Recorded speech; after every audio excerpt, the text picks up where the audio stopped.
नमस्कार, आपके साथ मैं हूं सुरभि शर्मा और मेरे साथ है मेरी सहयोगी ज्योत्सना। अगर सर्दियों में गर्म कपड़े पहनने के बाद भी आपका बॉडी टेम्परेचर मेंटेन नहीं होता है और आपको शिवरिंग रहती है तो ये थायराइड, डायबिटीज, अनीमिया के शुरुआती सिम्टम्स हो सकते हैं और ये विटामिन B12 की कमी की तरफ भी इशारा करते हैं। दरअसल ज्यादा ठंड लगने को कोल्ड इंटॉलरेंस कहते हैं। ये कम मोबिलिटी रेट की वजह से होता है, लेकिन अगर ज्यादा ठंड लगने के इस इनिशियल सिम्टम पर ध्यान नहीं दिया गया तो फिर भी मुश्किलें बढ़ सकती हैं। तो फिर सर्दी का सिग्नल लेकर आई है 4 बड़ी बीमारियों को हम कैसे हरा सकते हैं। स्वामी रामदेव के मुताबिक योग में इसका समाधान है। देखो, सबसे पहले गर्मी भगाने वाला एक उपाय, 25-25 के 4 राउंड लगाएं, एक श्वास में 1 राउंड। ये मैं बचपन से करता हूं और मैंने -50 पर भी -50 पर भी। आप बैठो महाराज जी, आप देखो, चक्रदंड नहीं करनी। एक,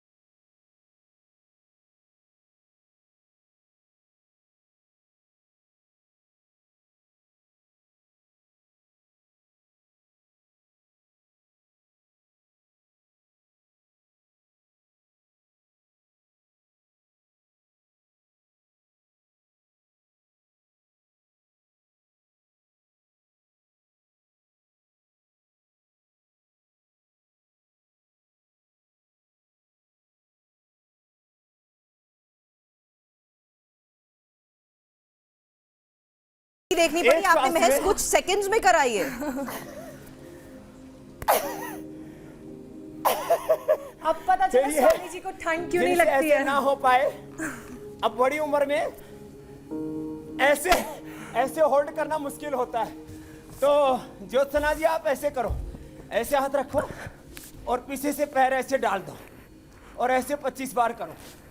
एक श्वास में 25 बार। एक श्वास में ना हो पाए तो लंबे लंबे श्वास लेके ऐसे।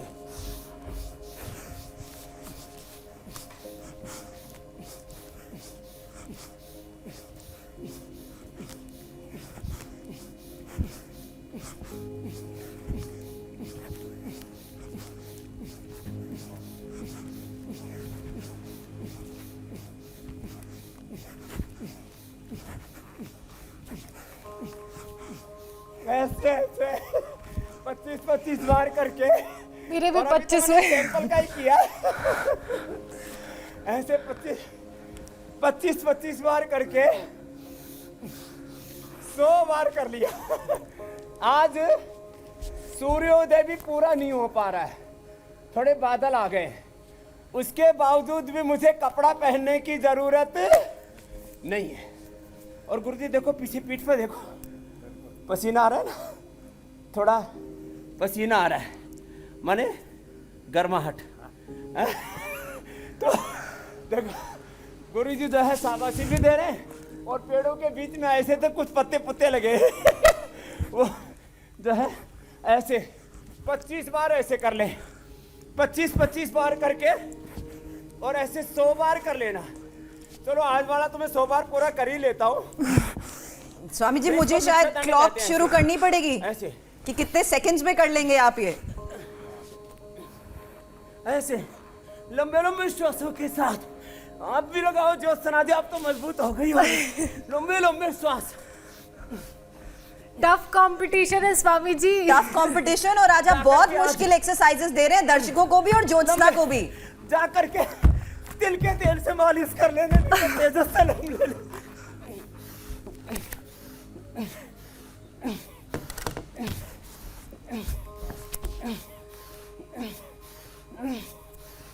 स्वामी जी, योग अभ्यास के साथ साथ ना एक सबसे इंपॉर्टेंट चीज जो सभी ने आपको देखकर अपनाई है वो है स्ट्रॉन्ग विल पावर, आपकी इच्छा शक्ति कि कुछ भी करो, अभ्यास करो, प्रयास जरूर करो।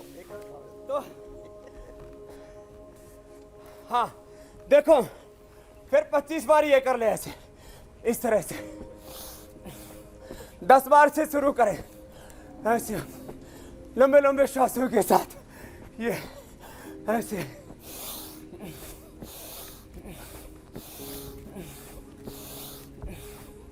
25-25 बार से शुरू करके 100 बार जो ऐसे कर लेंगे, फिर उनको कभी भी सर्दी नहीं लगेगी।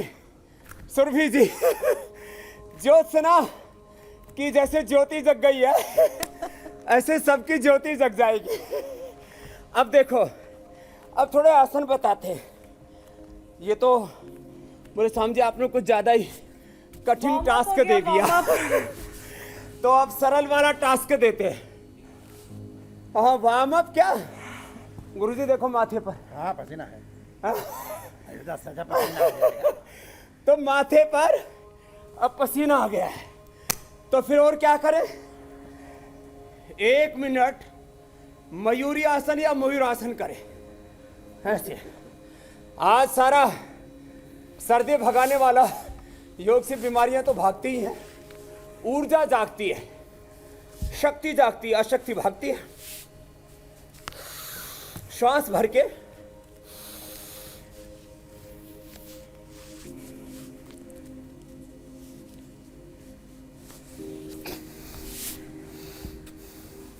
सांस भर के भी रख सकते हैं, ले छोड़ भी सकते हैं।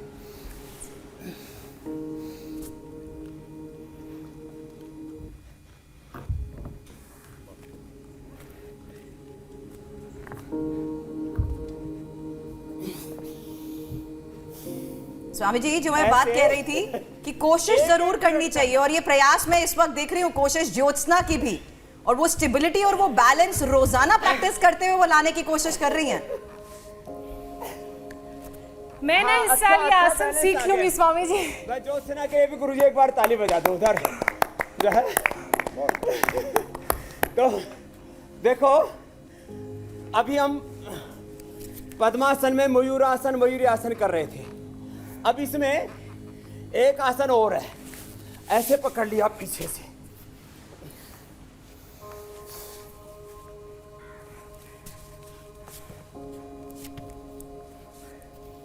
गुरुजी मदद करो थोड़ी। ये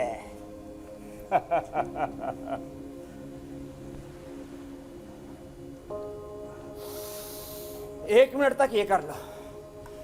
फिर इसमें एक जबरदस्त है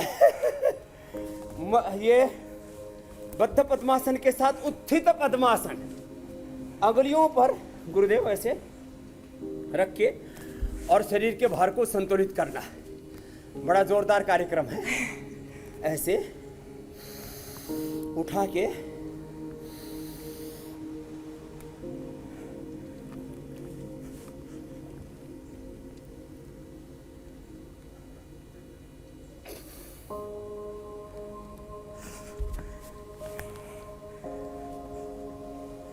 ऐसे अंगुलियों पर, अथवा अंगुलियों पर उठाना थोड़ा शुरू में मुश्किल होता है, तो पंजे पूरे टिका दे ऐसे और इस पर उठा दे।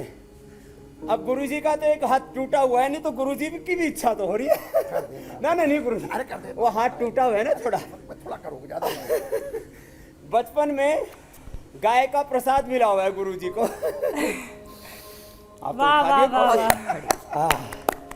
तो हमारे गुरुजी ऐसे उठा करके, जो सुना आप भी उठा करके रोक के रखो।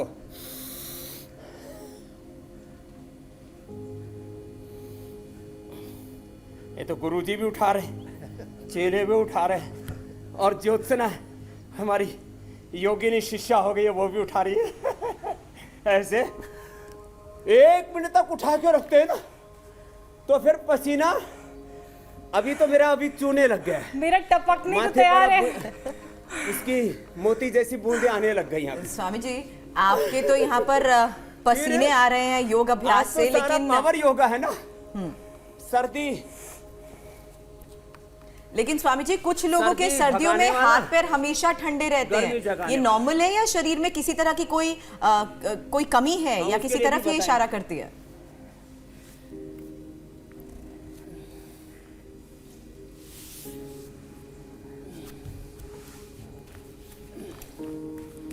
ऐसे 1 मिनट करना है।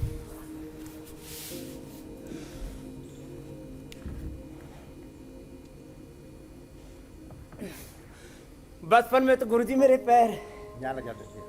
यहाँ लग जाते थे सिर पे। जब बचपन में ऐसा हम कभी करते थे। फिर ये ऐसे, हाँ, वो जिनके हाथ पैर सुने सुने हो जाते उनके लिए सूक्ष्म एवं भस्त्रिका, कपालभाति, अनुलोम विलोम और आज अभ्यंतर प्राणायाम, सूर्य भेदी प्राणायाम भी बताएंगे।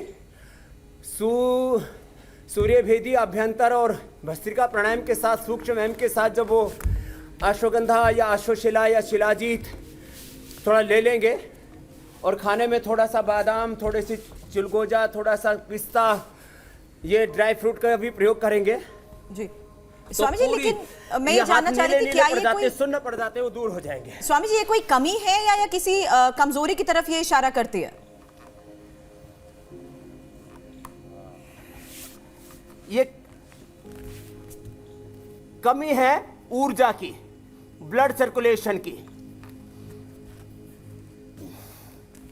ऐसे एक एक मिनट करें, कुक्कुटासन हो गया। तो देखो और ज्यादा ना हो पाए ना तो जो है ये लेट करके ऐसे 1 मिनट तक ऐसे पैरों को रोक लेना, इससे भी बहुत अधिक ताकत मिलती है। और मैं तो 1 मिनट में 60 बार ऐसे ऊपर नीचे कर देता हूँ अर्धलासन, 1 मिनट में 60 बार, तो 6 पैक भी बन जाएंगे। हेल्थ, फिटनेस और अच्छे फिगर्स के लिए ये रामबाण है। ऐसे 100 बार ऐसे कर लें, ऐसे।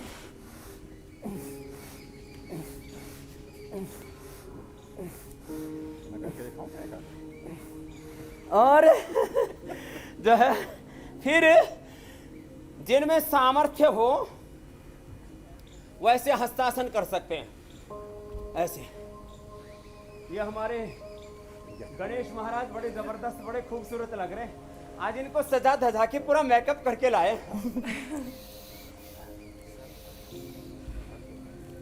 ओहो, वाह वाह।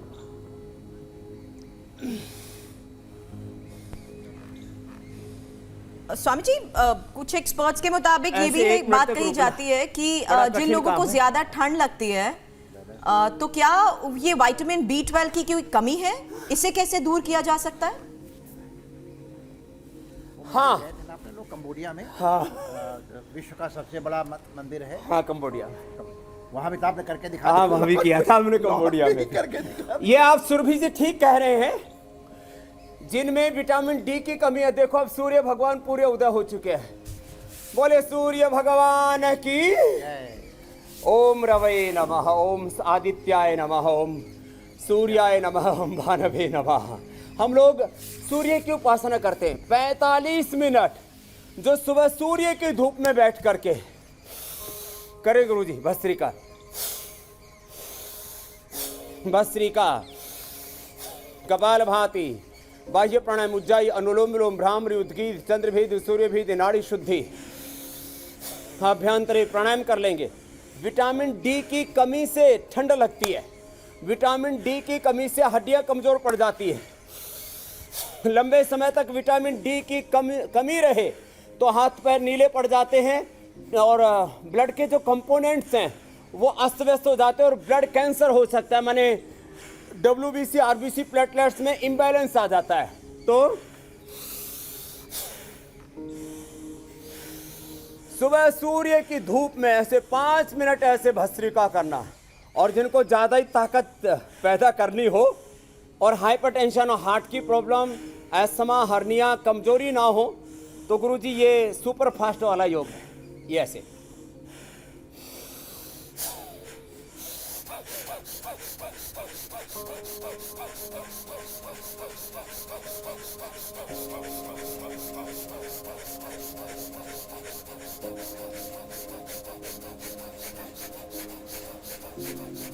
स्वामी जी, जिनको ठंड ज्यादा लगती है क्या उनका थायराइड इम्बैलेंस भी हो जाता है? उनको भी टेस्ट कराने चाहिए थायराइड के?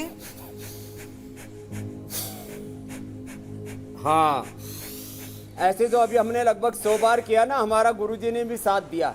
अब गुरुजी 70 पार करके, मैंने गुरुजी का ही तो पूछी नहीं है तो अभी 72-75 के आसपास होंगे। 75 से ऊपर हो गए। 75 से ऊपर हो गए। 75 पार करके गुरुजी हमारा साथ दे रहे हैं। कपालभाति करो गुरुजी। हाँ। तो आप जो बात पूछ रहे थे, जिनका T3 T4 TSH गड़बड़ होता है सुरभि जी, उनको भी ज्यादा ठंड लगती है, उनका वेट घटता भी है, वेट बढ़ता भी है, उनके शरीर में शिवरिंग कंपन भी होने लगती है, उनके हाथ पैर भी नीले पड़ने लगते हैं, थायराइड के कारण से, डायबिटीज के कारण से, खून की कमी के कारण से, vitamin D, vitamin B12, calcium और आयरन की कमी के कारण से भी ये कमजोरी आती है। तो ये तो करे ही करे कपालभाति। गुरुजी कपालभाति करेंगे, और वैसे तो गुरुजी सर्वांग आसन भी करोगे? थोड़ी लंगोटी लंगोटी दिखने तो दिखने दो, कोई बात नहीं। दादू की तो लंगोट, हाथी के दांत तो तो ये लोग जो है ये सर्वांग आसन, कपड़े पहन के सारी देता हूँ, कपड़े पहन के भी कर सकते हाँ कपड़े पहन के कर लो गुरुजी। ये सर्वांग आसन, फिर ये हलासन, ये दोनों ही बहुत जबरदस्त है। तो हमारे गुरु महाराज ने भी कर दिया सर्वांग आसन 75 साल की उम्र में भी, और फिर हलासन भी कर दो गुरुजी एक बार, थोड़ा सा हलासन भी हो जाएगा, कोई दिक्कत नहीं है। एक बार ये कर देता हूँ।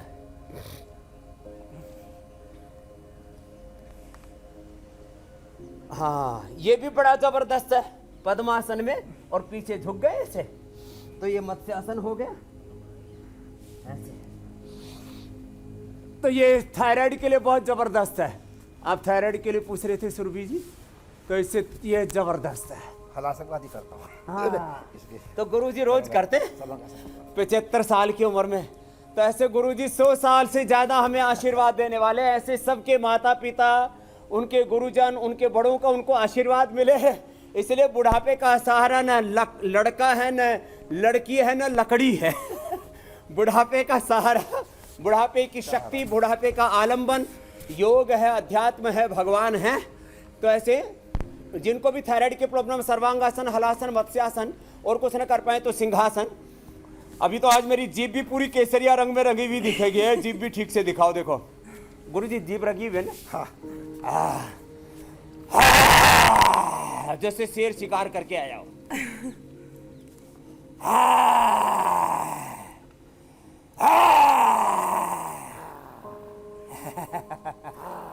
हाँ गुरुजी भी पूरे शेर की तरह झाड़ रहे हैं हमारे। तो ये थायराइड के लिए बड़ा जबरदस्त है सुरभि जी। जो स्वामी जी, फिर ये पॉइंट दबा ले, यहाँ ये पॉइंट दबा ले, ये थायराइड के लिए कपालभाति करते करते ही दबा ले, दोनों हाथों में ऐसे हाथ रख करके दबा सकते हैं।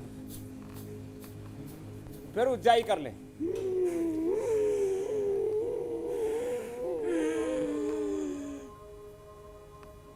अब तो सर्वांगासन, हलासन, मत्स्यासन, ज्योत्सना भी पक्की योगिनी हो गई है, उसकी ज्योति पूरी जागृत हो गई है। उज्जाई फिर भर करके रोक के रखना। देखो एक प्राणायाम इसकी उज्जाई के साथ ही बता देता हूं, सर्दी भगाने के लिए। श्वास को अंदर भरा,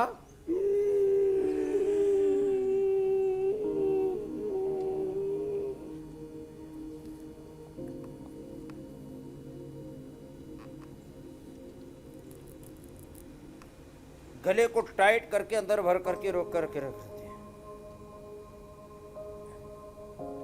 आधा से 1 मिनट और अभ्यास से 2 मिनट तक, मैं तो 2.5 मिनट तक करता हूं ऐसे। इसलिए मुझे दिसंबर जनवरी में कड़ाके की ठंड में जब पाला पड़ता है -5 डिग्री टेम्परेचर पर भी सर्दी मुझे सताती नहीं है। मेरा खून नहीं जमता उस सर्दी में भी। तो ये उज्जाई प्राणायाम विद आभ्यंतर प्राणायाम। श्वास को भरना योग में पूरक कहलाता है, श्वास को छोड़ना रेचक कहलाता है। बाहर छोड़ के बाहर रोक दिया तो बाह्य कुंभक हो गया और इसमें उड्डयन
साथ मैं कुछ सवाल भी ले लूं? जरूर जरूर। मनप्रीत कौर का ये सवाल है, 6 साल के बच्चे को ऑटिज्म है, 6 साल के बच्चे हैं, क्या कोई स्पेशल डाइट दी जा सकती है ऑटिस्टिक चाइल्ड को?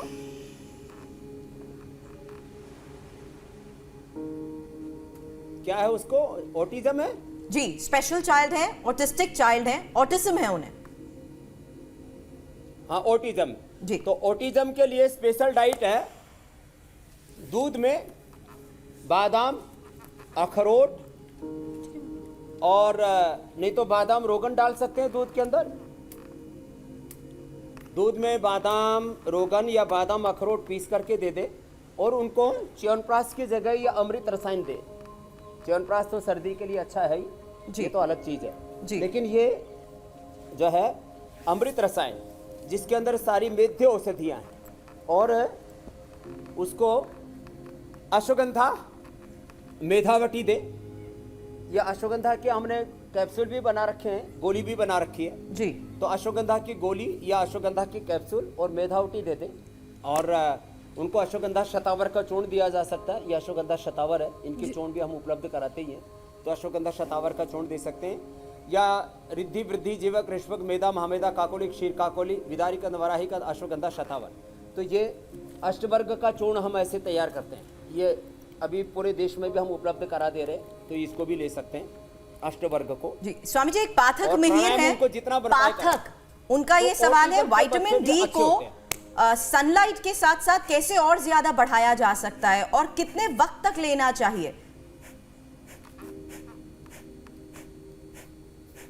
देखो, विटामिन डी के लिए आर्टिफिशियल विटामिन डी ना लें। एक तो मशरूम होता है, मशरूम खाएं, अंकुरित अन्न लें, और वैसे तो बहुत महंगी होती है गुरुजी, उधर हिमाचल में और इधर जम्मू कश्मीर में होती है, गुच्छी बोलते हैं, गुच्छी, तो वो 10-15 हज़ार रुपए किलो होती है सूखी। तो बहुत थोड़े काम करते हाँ, तो 1-2 ही पीस से काम चल जाता है। हाँ, बच्चे को तो 1-2 ही बहुत, तो 1-2 पीस गुच्छी के या मशरूम या अंकुरित अन्न, या जैसे जो अलसी होती है, अलसी को जो फ्लैक्सीड होता है उसको यदि अंकुरित करके लेते हैं या उसको दही के साथ लेते हैं तो विटामिन डी की पूर्ति हो जाती है। बहुत जल्दी ही हम विटामिन डी, विटामिन B12, ये एल्गी जितने भी होते हैं, ये जो ये है ना पानी, इसके ऊपर एक सफ़ेद सफ़ेद वो काई आ जाती है, सिवाल बोलते हैं आम लोक भाषा में, तो सिवाल, उसका पाउडर करके और उसको खा लें। वो एकदम साफ पानी में होनी चाहिए, गंदे पानी में नहीं। हम स्प्रिलुना के नाम से कैप्सूल उपलब्ध कराते हैं, अश्वगंधा के साथ, मोरिंगा उसके साथ, सरगवा जिसको बोलते हैं सहजना। तो जो स्प्रिलुना है, मशरूम है, और कैल्शियम की पूर्ति के लिए गाय का दूध है, आयरन की पूर्ति के लिए पालक है, बथुआ है, चौलाई है, हरी सब्जियां हैं, इनका सेवन करें, ये सबसे बेस्ट है। स्वामी जी, तो एक और उससे सवाल फिर इस वक्त सूर्य की धूप थोड़ी कम भी मिली तो गुजारा हो जाएगा। स्वामी जी, मानसी पारिक का ये सवाल है कि ड्राई कॉफ है उन्हें, लेकिन 4 दिन से स्मेल और टेस्ट भी नहीं आ रहा, तो क्या ये कोविड सिम्टम है? और एक और दर्शक जो हमारे साथ जुड़ के रोजाना आपके साथ जुड़ के योग करती हैं, वो है जयंती, वो भी ये कह रही है, हालांकि इन्हें कोई ड्राई कॉफ नहीं है, लेकिन 6 दिन से इनको भी कोई स्मेल भी नहीं आ रही जब ये योग अभ्यास कर रही है। हाँ, तो स्मेल ना आना एक कोविड का लक्षण हो सकता है, लेकिन जरूर नहीं, कई बार कफ ज़्यादा होने से भी स्मेल नहीं आता है। तो वो पहले क्या करें, अणु तेल, षडबिंदु तेल या सरसों का तेल जो उपलब्ध हो वो नाक के अंदर डाल लें, और उसके बाद शाम तक या अगले दिन तक उनको गंध आ जाए तो समझ लेना कोरोना नहीं है। वैसे दिव्य धारा को भी पानी में डाल के उसकी वाष्प लेने से भी ये गंध ना आने की समस्या दूर हो जाती है। और ये पॉइंट भी दबा लें और थोड़ा स्वासारी खाली पेट ले लें। स्वामी जी, प्रश्न ले लो आपके साथ योग अभ्यास करते करते हमें सुपर फूड्स के बारे में भी पता चलता है, और मैं जानती हूँ कि हल्दी एक सुपर फूड है जो आप हर रोज हमें समझाते हैं, चाहे वो गोल्डन मिल्क के फॉर्म में हो या किसी और फॉर्म में। अब सर्दियों में हल्दी से बेहतर हीलिंग फूड कोई और है भी नहीं। आज आप हल्दी से खाने की कौन सी नई चीज हमें बताने वाले हैं? तो पहले तो औषधि बता देता हूँ। केसर तो मैंने बता दिया था, शिलाजीत और अश्वशिला ये भी ज़बरदस्त हैं जो है सर्दी को भगाने के लिए। और च्यवनप्राश तो है ही है, च्यवनप्राश तो जो है ये इस बार के सीजन में सर्दी में पहली बार गुरुजी आपके चरणों में आए हैं, तो ये आपको भी हमारा समर्पित है। अपने देवता को चढ़ाते हैं ना हमारे देवता तो आप ही। और गिलोय, गिलोय बड़ी जबरदस्त है। ये तुलसी, ये वृंदावन तो नाम ही वृंदावन ही तुलसी, और वृंदावन तुलसी के जहाँ पर वन हुआ करते थे, उपवन हुआ करते थे, यहाँ सुबह सुबह सैकड़ों हजारों मोर भोर में उनकी गुंजन होती है। तो ये तुलसी, ये च्यवनप्राश, ये गिलोय, ये सारे तो जो है सर्दी को भगाने वाले उपाय हैं। अभी हम कुछ खास उपाय और बताते हैं, क्योंकि ये शरीर का जन्म देने वाली माँ राजस्थान से है। तो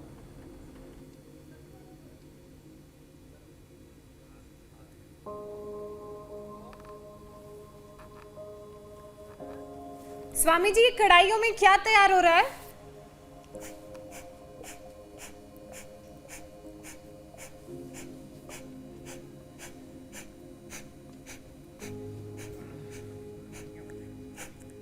सुरभि, हम देख रहे हैं, मुझे लगता है ये वो हल्दी की सब्जी जो स्वामी जी आज हमें बताने वाले थे, वो तैयार की जा रही है कढ़ाइयों में। सबसे हैरानी इसी बात की होती है कि रामदेव के साथ जब जब हम जुड़ते रहे हैं, इससे पहले भी स्वामी जी के साथ, तो योग अभ्यास की बात करते थे। अब हमें नई नई ऐसी रेसिपीज पता लगती हैं जो हमने कभी इससे पहले ना मतलब हमने कभी समझा ही नहीं कि क्या वाकई हल्दी से भी कोई सब्जी तैयार की जा सकती है। सब्जी में हल्दी डलती है, हाँ। ये पता था, लेकिन हल्दी की सब्जी ये नया है। अच्छा, आपको वो एलोवेरा की सब्जी याद है? बिल्कुल हैरानी हुई थी ये देखते हुए कि एलोवेरा से भी सब्जी बन सकती है। मतलब कोई भी आप देखिए, स्वामी रामदेव कोई भी ऐसा लगता है जड़ी बूटी उठाते हैं और उससे कोई ना कोई रेसिपी तैयार हो जाती है। हालांकि हमें ये लगता था कि इन सब का मिश्रण लेकर अगर चाहे वो लेप के तौर पर लगाया जाए या उसका पाउडर्ड फॉर्म में खाया जाए तो वो फायदेमंद हो सकता है, लेकिन यहाँ तो पूरी की पूरी डिश तैयार हो जाती है। माइक बंद है। स्वामी जी, आपकी आवाज चली गई थी, प्लीज एक बार फिर से दोहरा दीजिए। इस कढ़ाई में आखिर आज क्या खास पक रहा है? आवाज अब आ गई? बिल्कुल आ गई। अब आवाज आ गई? जी जी, ये हल्दी की सब्जी तो नहीं? हाँ, तो अभी इसमें थोड़ा सा हमने, हाँ अभी देखो, एक तो यह है हल्दी की सब्जी। हल्दी को कद्दूकस कस लिया और कद्दूकस करके अब इसको घोट दिया। ये इतनी जबरदस्त है साहब, गुरुजी मैंने इसको खाया, इससे तो सर्दी पूरी भाग जाती है। और इससे पूरा जो है सर्दी भागने के साथ साथ, और इससे सर्दी भागने के साथ साथ अर्थराइटिस भी दूर होता है, और इससे तो पूरी इतनी अस्थमा भी दूर होता है। तो ये तो इसकी पूरी घुटाई होगी। और इधर ये गोल्डन मिल्क तैयार हो गया है। तो जो इसमें ये कद्दूकस की भी हल्दी भी डाल सकते हैं, और कद्दूकस के साथ ना मिले किसको तो ये सामान्य हल्दी भी डाल सकते हैं। ये सामान्य हल्दी भी इसके अंदर डाल सकते हैं, नहीं तो ये कद्दूकस करके डाल लें तो ये सबसे अच्छी होती है। तो अच्छा, ये हल्दी वाले दूध का सेवन स्वामी जी सुबह भी कर सकते हैं? तो जो जिसको ये सुबह करें, शाम को करें, ये देखो तैयार हो गया मामला। आज जो है, अरे भाई हमारे वृंदावन मथुरा के पेड़े नहीं आए आज। अब कोई बात नहीं है, पेड़े तो लेके नहीं आए, तो आज हम इनको दूसरा विकल्प बता देते हैं। सबसे अच्छा विकल्प है, एक तो ये देखो, ये सब्जी अब घुट करके तैयार हो जाएगी। ये जबरदस्त रेसिपी है, इसको तो घोटो भाई। और आज पेड़ा मंगाओ। पेड़ा जो है उसमें चीनी ना डालें, उसके अंदर मधुरम गुड़ शक्कर डालें। तो ये जो हम बता रहे थे, चिलगोजा, पिस्ता, बादाम, ये ठंड को भगाने के लिए बहुत अच्छे होते हैं। और जब भी आप मिठाई बनाएं तो उसके अंदर चीनी की जगह मधुरम, शक्कर, गुड़ का प्रयोग करें। और सबसे अच्छा तो हनी होता है, तो ये हनी जो है ये सबसे बेस्ट है। हमारे गुरुजी हमको जब भी हम यहाँ आते हैं तो कम से कम 100 ग्राम हमको वो स्वामी जी, लेकिन आज मलाई जब आप हमारे साथ जुड़े तो सबसे खास हनी यही डाल था करके कि आज आप खिलाते गुरुजी हैं। को अपने ये साथ हमारे लेकर आए, गुरुजी की और इस उम्र में भी जिस तरह से इन्होंने योग करके दिखाया, ये भी गुरुजी, बहुत आप बड़ी प्रणाम इंस्पिरेशन करें है सबके सुरभि लिए। जी और ज्योत्सना। काबिल तारीफ। बहुत बहुत शुक्रिया आपका स्वामी जी, गुरुजी। नाम स्वामी जी, गुरुजी। बहुत बहुत प्रणाम प्रणाम। आपकी ज्योति बढ़ाने के लिए ज्योत्सना जी और सुरभि आपकी जो है सुरभि खूब बजती रहे, उसके लिए गुरु जी प्रार्थना कर रहे। प्रणाम नमस्ते। शुक्रिया। बोलो वृंदावन बिहारी लाल की, भारत माता की जय।